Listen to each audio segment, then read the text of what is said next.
For dream Maharashtra हा एक project घेऊन ज्यावेळी ही काही मंडळी मला भेटली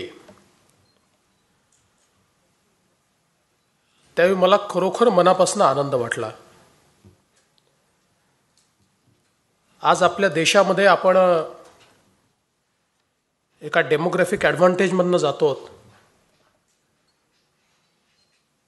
देशाच्या लोकसंख्येमध्ये तरुणाईची लोकसंख्या ऐतिहासिकदृष्ट्या खूप मोठी आहे।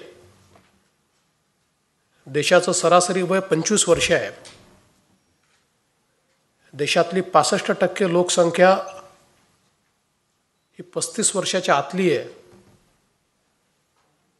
आणि त्यामुळे तरुणांचा देश अशी देशाची आज आपल्याला अवस्था पाहायला मिळते। आणि या देशाचं भविष्य आणि भवितव्य हे कोण ठरवू शकेल, ते कोण शेप करू शकेल, तर निश्चितपणे ही तरुणाईच ते करू शकेल। याही बाबतीत आता आपल्या कोणाच्या मनामध्ये शंका नाहीये। आपण नेहमी असं सांगतो की देश एका संक्रमणाच्या अवस्थेतनं चाललाय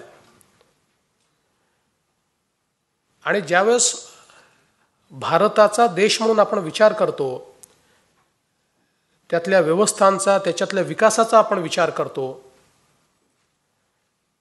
त्यावेळी त्यातला सगळ्यात महत्त्वाचा घटक गेल्या 50 वर्षात कुठला राहिला असेल तर तो महाराष्ट्र आहे। महाराष्ट्र एक प्रकारे या देशाच्या विकासाचे विविध मानकं ठरवणारा राज्य अशा प्रकारे महाराष्ट्राकडे आपण बघितलेलं आहे।